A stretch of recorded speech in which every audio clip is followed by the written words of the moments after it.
Welcome to QX Church. This is Pastor Scott Conway. We are continuing our series on Think on These Things. We're on lesson 6 out of 9 as we work our way through Philippians chapter 4, verse 8.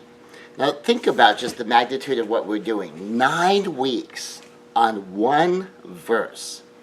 Part of that is because this verse is packed with great advice, great teaching, great guidance. So we're diving into it in a tremendous amount of depth. But consider also, there's a lot of places in the Bible that have a similar level of insight and a similar level of depth for us if we choose to dive in. Philippians 4:8, finally, brethren, whatsoever things are true, whatsoever things are honest, whatsoever things are just, whatsoever things are pure, whatsoever things are lovely, whatsoever things are of good report, if there be any virtue, if there be any praise, think on these things. Think on these things. Today we're talking about whatsoever things are lovely. And we're going to unpack this word lovely. Prosphiles. Acceptable, pleasing, lovely. Sounds simple enough, right? Well, let's take a quick look at some of this. Acceptable and pleasing. Acceptable in this context means pleasing to the receiver, agreeable, and worthy of being accepted. Now today we often use the word acceptable in the sense of being tolerable, of being bearable, of meeting only minimum standards. And like, it's not really good, but it's acceptable. Old teacher of mine used to say, like, well, it's good enough for government work. So anything that says like, well, it's not quite what we want, but it's acceptable. It's kind of how you typically hear the word. But that's not how it's probably being used here. Here we find it's part of the word translated lovely. And so lovely, just meeting minimum standards being not good, but we can live with it. Wouldn't it be acceptable in this sense of the word? Instead, it carries the most positive sense of the word. Now this is the idea of something that has met some high standard. Some high standard is seldom achieved, or even so rarely achieved that you're almost surprised that something is so good, something is so precise, something is so excellent, that it's actually acceptable for this use, for this application. That sort of thing where the tolerances for error, the tolerances for mismatches is so slight that something being acceptable for a particular use, something being acceptable for this particular role, for this particular application, is almost a surprise. Now we could think of it as a difference between, like, what's acceptable first aid? Now you can put a young person through a first aid seminar and they can handle normal stuff. But when you deal with someone who's an acceptable pediatric neurosurgeon, well, just to get in the category is incredible.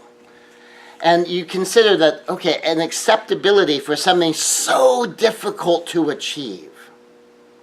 That's the kind of acceptability we're talking about. Or in my case, when I'm looking at martial arts masters, someone who's an acceptable master.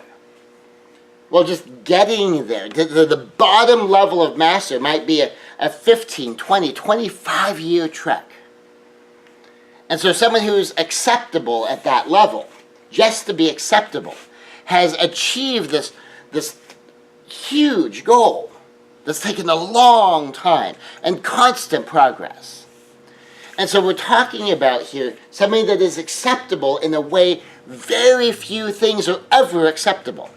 A person who is acceptable in a way that very few people are ever acceptable. Someone that just to get in the category that we're talking about, just to get in the role, is tremendous. The idea of something that has met some high standard that is seldom achieved. A high standard. Is acceptable in a way few things are ever acceptable. And then pleasing. Pleasing is giving pleasure. It's agreeable. It's gratifying. It's a thing that pleases. This means pretty simple and straightforward. I'm going to elaborate on it just a little bit. So on the pleasing side, that an issue that's been coming up a lot lately in some of my other talks and some of my coaching is the simple idea of dating, of spending time together with other people. And the very, very simple guidance that I give is that the basic purpose of a date is to be good company and enjoy good company, to be pleasing. So that the time together is a pleasure. That we say things like, oh, it's a pleasure to meet you. Well, part of the being good company is actually make it a pleasure to meet you. Be agreeable. Have a gratifying time. Just be good company, enjoy good company. What I call zero agenda dating. Don't be looking down the road at, well, could this be the one? And instead, just be enjoying the moment. Especially on first dates. It's just a chance to get to know at least a little bit about the person. Sometimes you just find out how they talk about things, what they talk about, what their perspectives are on a thing or two, even if your primary focus is a shared experience. So say if you just do a movie. Well, I'm sitting here, you're sitting there, we're watching over there, very little interaction. But what we're doing is we are sharing an experience together. We're creating an opportunity to have a conversation about something else. And you can learn a lot from a person that way. What did they think of the movie? What did they like? What did they not like? What's and whys? And if your basic goal isn't just to be accommodating in the sense of, well, I'll be whatever this person wants me to be. What do I need to say? How do I need to do it? Just be yourself. Just relax. Have a pleasant time. Be good company. Enjoy good company. Simple. So let's dive more into this lovely aspect. Lovely is gorgeous. Lovely is a deep word packed with meaning. We don't use it very often in ordinary conversation, or at least I don't hear it very often in ordinary conversation. But when you dig into the meaning of this word as to why it might have been used by the translators to translate this Greek word into English, lovely is a powerful word, much more powerful than we think. It includes being charming. Whatsoever things are charming. Exquisitely beautiful, not just sort of a merely beautiful, exquisitely beautiful. A substantial enhancement from something merely beautiful. It's highly pleasing, brings delight, and more. So we might translate this as gorgeous. This aspect, because this isn't all of lovely. This aspect as gorgeous. Lovely is outer and inner beauty. Lovely includes, and here's the straight definition, having a beauty that appeals to the heart and mind, or heart or mind, as well as to the eye. Basically, something that stirs your heart or stirs your thinking, pulls your attention, but not just your eye. Something that captivates you at a heart level, captivates you on a mind level. This aspect is a reminder of the idea that the person's attractiveness is not just a matter of their physical appearance. It certainly includes external attractiveness in this particular meaning, but it recognizes that one must be attractive on the inside. We're talking heart and mind things. A heart-to-heart connection, a mind-to-mind connection. One, the other, or both, as well as being nice to look at. Now, when we're dealing with some of this, some people might get bogged down when they're talking about external beauty. That things have to fit a certain particular model of exactly what beautiful has to be. And that's not what we're talking about at all. And when we dive into the think on these things part of it, we'll be able to get into that in a different level. But here's something that I want to address right now. When we're talking about whatsoever things are physically beautiful, physically attractive, sometimes when it comes to human beings, as far as, oh, so I have to be I have to be the tall, dark, handsome, muscular. I need the six-pack abs. I need the rippling muscles. That I need to be all these things and do all these things in order to be lovely, in order to be gorgeous, in order to have this external great looks. But you don't. You don't.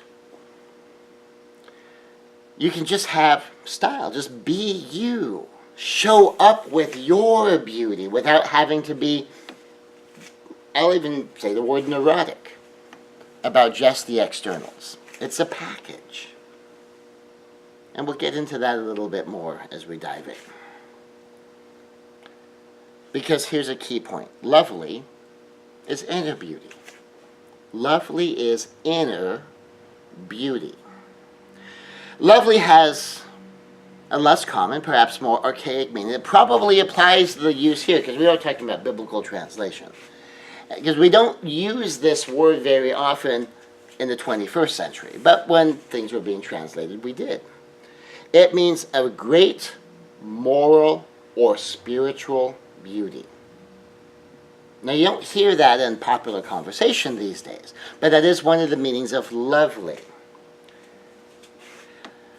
So this we might use in the context of someone's character. We might use it in the context of what they are on the inside. Are they spiritually beautiful? How well do they treat other people? That's others. What kind of principles do they live by? How do they walk out their faith? How do they connect with God? At a spiritual level, how attractive are they? Morally beautiful, and we'll talk more about morality when we get to virtue. But are they morally beautiful? Now, in some of these things, one of the ways to be morally or spiritually not really all that attractive is to be nasty and judgmental. That tends to be pretty ugly to anybody.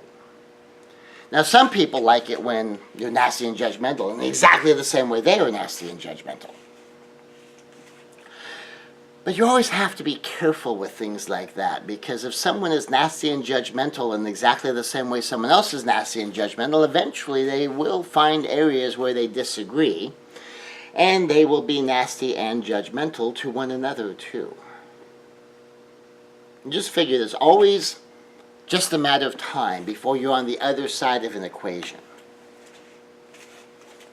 And that's part of being spiritually beautiful, morally beautiful. In this sense of the words, it reminds us that inner beauty, inner handsomeness, inner attractiveness is what's truly important, without regard to the external. And when you dive into some of this, just the basic understanding that if you have a beautiful heart, if you have a beautiful soul, what goes on with the body is of secondary importance. Almost to the level, I would say, being irrelevant. For one thing, for a lot of us, you're going to get older. You'll have periods in your life maybe where you're in better shape than at other periods in your life. You'll have some times where maybe your weight's ideal, sometimes when your weight's too low, sometimes when your weight's too high. At some point, your hair is going to start going gray, or you may start losing it. And some people find that attractive, some people don't. At some point, you're going to start to have wrinkles. Why? Because you're getting older. I mean, what's your alternative to getting older? And it doesn't take much to realize, getting older is a blessing compared to the only alternative to get. You're either getting older or you're not getting older. And that doesn't mean you're young forever. That means you've died. So just the fact you're around to get older is a blessing. And some of that's going to show up on your face. Some of that's going to start showing up in the wrinkles. Some of that's going to start showing up in achy joints. And it just depends upon, where you are physically.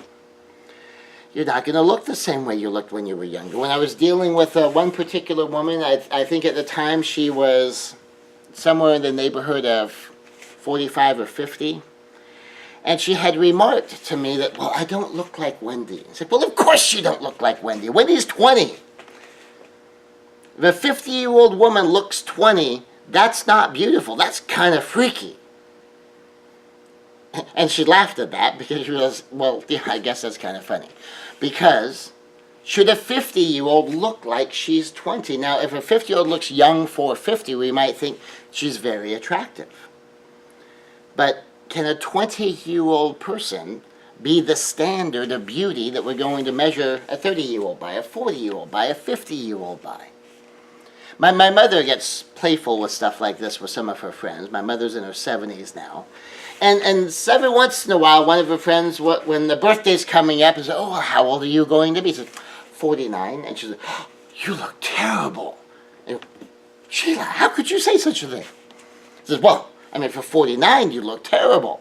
For 74, you look fantastic. How old are you again? Say, okay, I'm 74. Like, well, for 74, you are gorgeous. And that's part of context. Who are you talking to? Who are you dealing with? What should be the standard? At the very least, the standard needs to be healthy. That we've had this thing going on for a while now, probably an entire generation at least, where what a lot of people consider beautiful is this idea that you can never be too rich or too thin. Now, is there a point where you really just have too much money, where the money itself is causing a problem for you? Well, no, not really. I mean, we joke about having too much money, which is mostly I don't know what to do with it level of money. But there is a too thin. I mean, too thin is unhealthy. Too thin can kill you. So there is a too thin.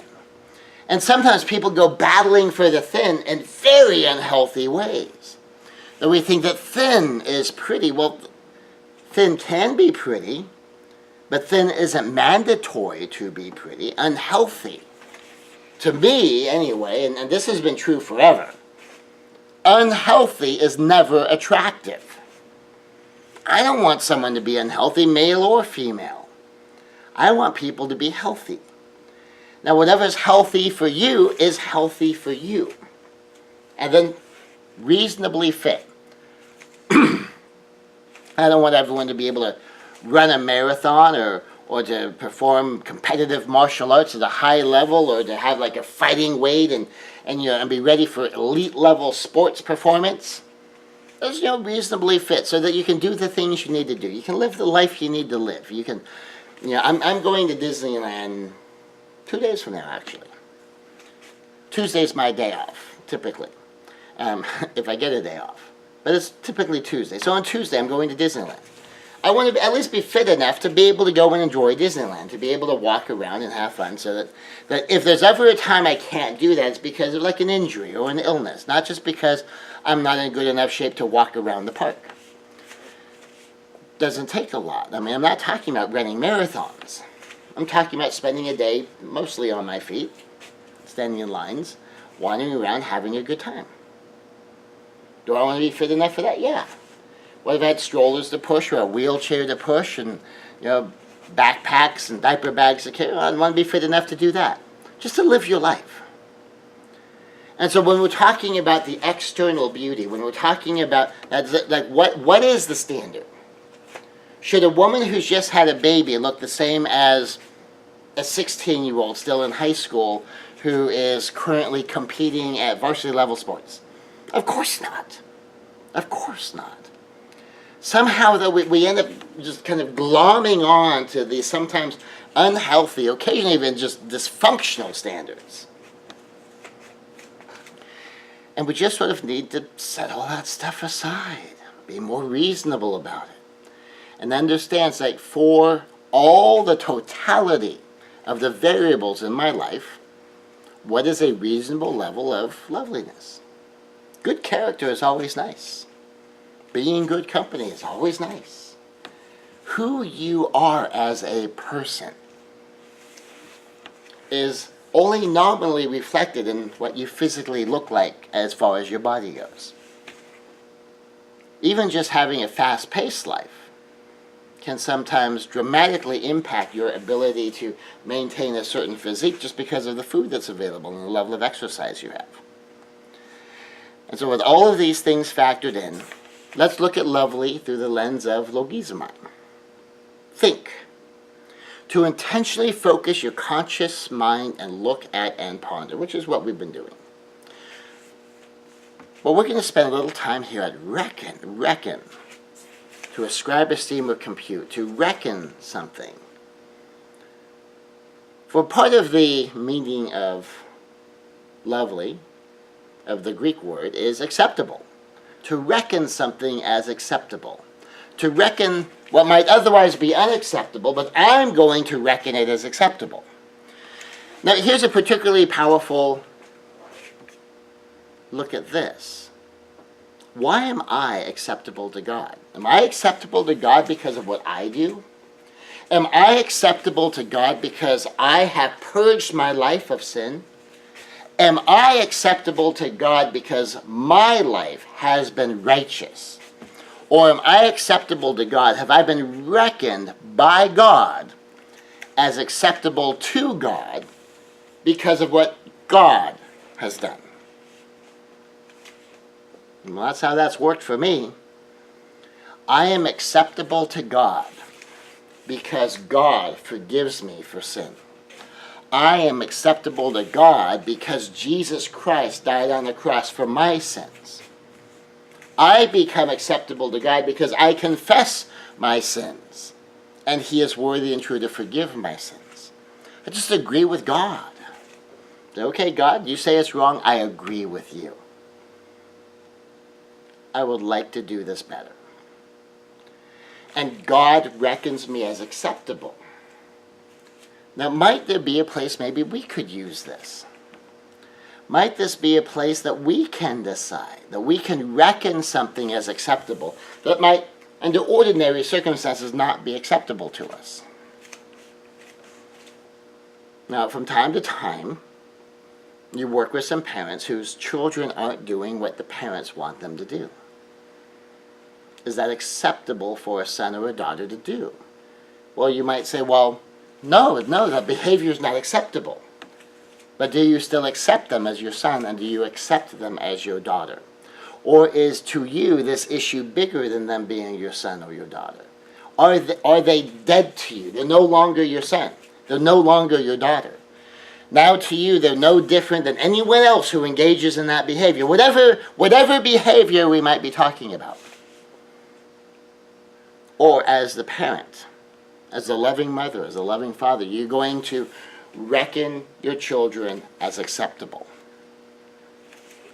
Are you going to decide? How about your husband? How about your wife? Might there be some things that maybe isn't exactly how you would want it? But you can live with it, you really could. And you're going to reckon it as acceptable. Now, we're not talking about some heinous deed. We're just talking about, ordinary differences. Are you going to just decide, that's going to be acceptable to me? One woman had an interesting strategy she shared that she used to get along with her husband. That whenever he would engage in not morally reprehensible behavior, but just stuff she didn't like, she would say, you're lucky that's one of the 10 things I said I would just accept about you. And she just decided that there were going to be this list of 10 things that was just going to be okay. That he could do, and okay, that's fine. I'm a woman, he's a man, men do men things, while women do women things, and I'm not going to be the kind of woman that says the woman way is the right way and the man way is the wrong way, so I'm just going to accept that. That sometimes men just do things differently than women, and that's going to be okay with me, that's going to be acceptable to me. And just who he is as an individual, who he is as an individual, with his own thoughts, his own life, his own experience, his own goals, his own objectives, his own personality. Just as an individual, not even just man to woman. So that's going to be acceptable to me. There's 10 things. Well, at one point someone said, well, what are the 10 things? Like, I don't really know. She never actually had a list of 10 things. Just whatever it was that she was kind of annoyed at, but she really had to think, well, there's not like anything objectively wrong about it. I just don't like it. I would do it different. That's in the 10 things category. Maybe it's 5 things, maybe it's 8 things, maybe it's 50 things. I don't know. Just I call everything one of the 10 things. I thought that was kind of cute. So what are you going to reckon as acceptable? What is going to become okay? Because you decide it's okay now. I mean, there might be some things that become okay because someone is getting older now, and you're beginning to get some hints of Alzheimer's dementia. And some things that you might not have particularly liked 20, 30 years ago, it's part of the reality now. You're just going to decide, you know, this is just going to be acceptable to me. We will adjust. We will adapt. Because there's a good reason. And I'm going to make the sacrifice. I'm going to decide. I'm going to reckon this as acceptable. Now, we don't have to die for somebody else like Jesus died for us. We just decide we're going to live with it. And it's going to be okay with us. Or to reckon something as lovely. Pretty much all of us have heard the saying, beauty is in the eye of the beholder. That when one person finds beautiful, another person might find, it's okay, I guess. It's a concept that has endured the centuries. What if we reckon a thing as beautiful and we looked for all the beauty there? I mean, think about it in art. You just say, well, I don't know what's good, but I know what I like. I mean, have anyone ever gone someplace like an art museum or some kind of presentation and seen some awful art? But somebody thinks it's beautiful. And maybe something you think is beautiful, someone else thinks is awful. And you might think something is beautiful in one context, but not so much in another. Like an interesting thing, someone had done a painting, and boy, that painting was photorealistic. I mean, it looked like a photograph. And as a painting, it was stunning. As a photograph, it would have been okay, because you just like point and shoot, click. As a painting, it was enormously impressive. And then even in photography, there's some people, they just have this eye. And they can spot interesting designs and patterns. Well, some people like that. Some people don't like that. Some people go, well, what's this a picture of? So what's just kind of this interesting shape is, what's this a picture of? And they get, hungry because they have a taste. And so just the difference in taste in art should tell us, you can decide something's lovely. You can decide a piece of art is interesting. And it may begin there with, I don't get it. Let me take a closer look at this. Let me get interested. So this becomes interesting to me. And then sometimes as you begin to see what other people are seeing, you go, oh well, that's kind of interesting then. Not because you decided you were interested, but then now you're finding some interesting things about it. And then when it begins to have this meaning to you, you go, wow, that really is nice. But it begins with reckoning something as lovely. Of deciding, which we will end with. Count to count your blessings, and account to count and value. Sometimes we forget all the beautiful things we have in life. Sometimes we get fixated on the ugly and we forget to look for the beautiful. Sometimes we fixate on the unacceptable and we forget to look at the acceptable. Sometimes our brain just gets stuck on what we don't like and we forget to have gratitude for all the things that we do like. So go, take a look at those things. Count them, account for them, number them. Decide which ones really are important. And when we start to account for whatever so things are lovely, we begin to realize, where it's really important. I've got some good stuff going on. Related to this, of the count and value, I had a friend who was looking at her kitchen as she was finishing up preparing a meal, and she was thinking, all the things in here that need to be fixed or upgraded, all the things in here that need to be new. I've had these appliances for years. I've had these appliances since the kids were little. I've cooked a lot of Thanksgiving turkeys in that oven.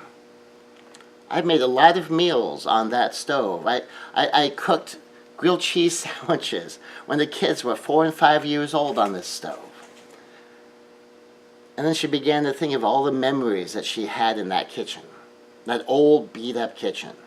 That old beat-up stove that was still working fine. But boy, would she like a new one.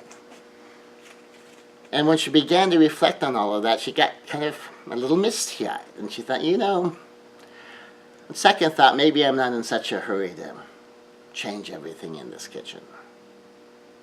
But there's a lot of love and warmth in this kitchen. And what just a few minutes earlier to her had been kind of old, broken down, outdated, was suddenly lovely, warm, meaningful. It became beautiful just because of how she looked at it. It's a sudden shift in thinking. When she started to look at what she thought was really important and really enjoy that. And she was nice enough to share it with us. Suppose, to assume a possibility, what if this was acceptable? What if this was gorgeous? What if this was lovely? What if someone else found this attractive? Why might they find it attractive? To reason, to use logic. Now, logic and beauty, yeah. Sometimes with logic, you begin to look at the symmetry, begin to analyze something, and go, there's a lot of interesting things in here. Even when it comes to acceptability, again, there's some things I would like different, but there's a lot of things that are really hard to find in here. And sometimes reason and logic can help you grasp beauty. Now, one of the simple logics in there was someone was talking about, I'm beginning to see the wrinkles showing up. I'm like, all right, it's because you're getting older. What's your alternative? Well, I guess the alternative is just to die, huh? Okay, well, I'd rather have the wrinkles. To compute, to determine by calculation, and there's some actual measures people will use to determine if something is lovely. Certainly to determine if something is acceptable, and you can look for those. And look for those on purpose, to count over, to deliberate, carefully weighed, studied, intentional. Can you deliberate over the beauty of a thing? Look for what is beautiful in it. The use of color, the use of style, how someone shows up with life. Similar to this in carefully weighing, studied, intentional, and then consider, to think carefully about, to reflect on, and make allowance for. And to form an opinion, draw a conclusion. I was at a fashion event, and one of the designers had a lot of older models. These models were women in their 30s and 40s and 50s. And when you have a woman who's over 40, and she's got the eyes, and she's got the smile, and okay, this is someone who's lived life. And in some cases, this is someone who's been beaten up by life, and they still show up with that shine. They still have that style and flair. This is someone whose body has been through stuff. Maybe she's given birth. Maybe she's given birth multiple times. Maybe she's had many sleepless nights staying up with a sick child or caring for her husband. You don't know what this woman's been through. But when an older woman still has that shine, you don't expect her to look 20. So I appreciate that. And I look at the eyes. I look at the smile. I talk to the person. I see how they move and kind of their style and flair. And that, to me, very often is much more beautiful to me, and this might be a personal taste, and this is a taste I've had for decades, than a teenager or a young 20s who might still have it for free. All that stuff might be true about them to some different extent. But when someone's lived life, or been lived by life, or been run over by life, and they can still show up with that shine, that is much more beautiful to me. That's a resilience that I appreciate. When an older gentleman, and a lot of times we talk about how, women just get old and men get more dignified. Well, not always. It's very easy to find middle-aged men that don't really have much dignity going for them, but that they still carry themselves with style and charm. When life may have run them over too. When this is a person who's lived life, and they've come out the other side instead of negative and ugly, like heart ugly and cynical, that they come out the other side with charm and grace. I love that. And, I think about stuff like that, and I meditate on stuff like that. To consider the beautiful things about someone. And to consider and think carefully and even meditate on, to think about and think about the things that you enjoy. Every once in a while you might find me like fixating on kind of an interesting thing. I'm just kind of looking at it going, Certainly it's kind of an old samurai trait of really pondering the cherry blossom, as reflected in the movie The Last Samurai. You could spend your lifetime looking for a perfect blossom, and it would not be a wasted life. You're really pondering what makes it perfect. And then as he was dying, he added, perfect, they're all perfect. All of them are exactly what they're supposed to be. To consider, to meditate on. To judge, to form an opinion, draw a conclusion. Can you decide? You're going to decide that something is lovely, that something is acceptable to you, something is beautiful. Determined to investigate. What if you did that? What if you looked at some? Let's assume the possibility, and let's investigate it. What is beautiful about this? What is beautiful about him, her, them? That culture, this way of doing things. And then we're going to end and dwell on decide. To decide something is lovely. Why is it lovely? I decided it's lovely. I've cut off other options. I've concluded. I've chosen. So when we decide something is lovely, think about how the standards of beauty vary across history and across cultures. In this next year, I plan to spend probably more time in museums than I have for ages, probably since my college days. And as I go to visit all of these museums, of course, some of the things I'm going to be seeing is a lot of ancient stuff. So when I'm looking at ancient art down through the ages, when I'm looking at pre-Renaissance, pre-Columbian, when I'm looking at all the various schools of art that had arisen during the Renaissance period and the time since then, what I'm going to see is that there's a lot of different standards of beauty. There's a lot of impressive pieces of work, a lot of different mediums, painting, sculpture, tapestries. And you could do the same thing with entertainment, with musical styles, with instruments, across cultures, and down through time. Think, what was beautiful music? And when you begin to see all the variation of what were considered art, great art worth keeping, art worth saving. Now, there's a lot of different opinions on beautiful. A lot of different opinions on lovely. And then sometimes when it first started, people didn't understand what could be lovely about it.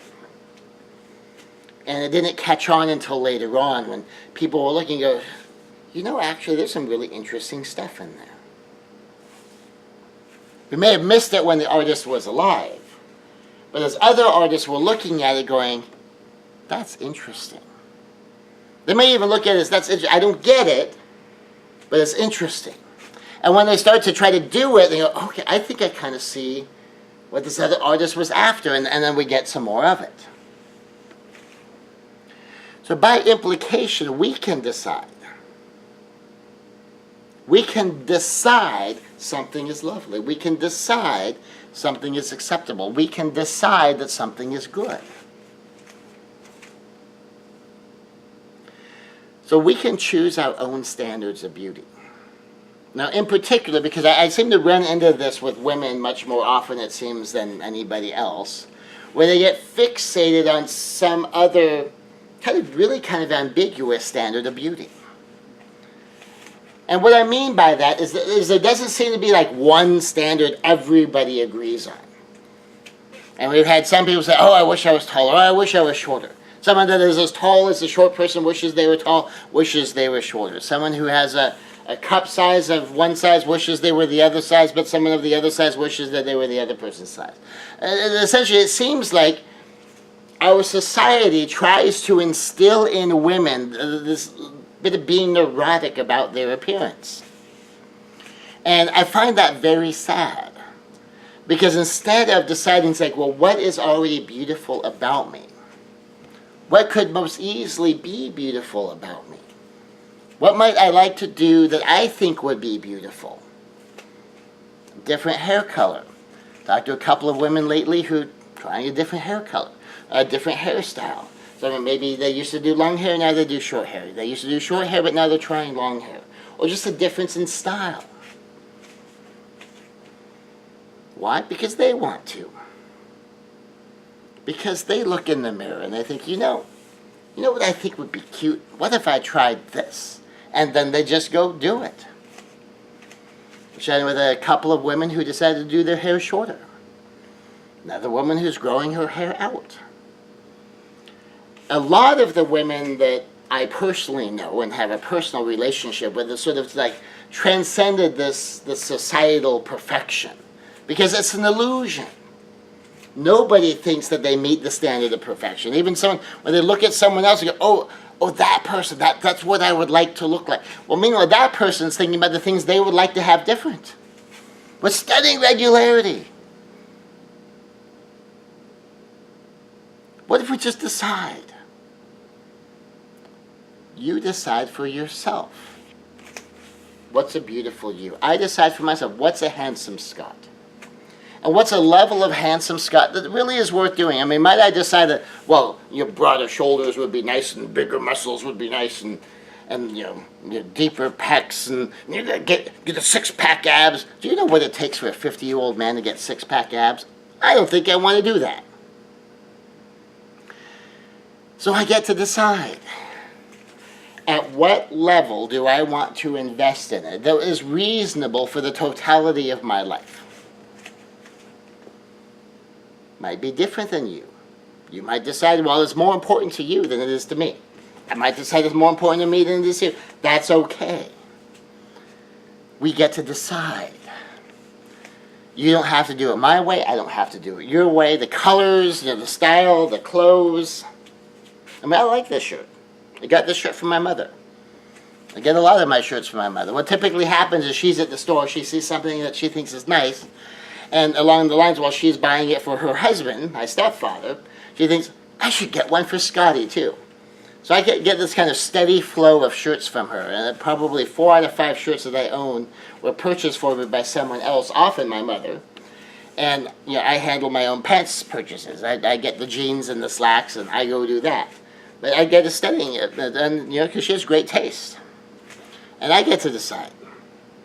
What level of shirt do I want to do? I want to be a t-shirt guy? Do I want to be a pullover with a collar shirt guy? A button-down shirt guy? The whole range? I kind of do the whole range. Short sleeves, long sleeve, suit and tie. It all depends upon what I'm doing. Now, what's yours? You get to decide. And if you have a partner, you can kind of work out in conjunction with a partner who has a healthy view on attractiveness. Sometimes not everyone has a healthy view on attractiveness.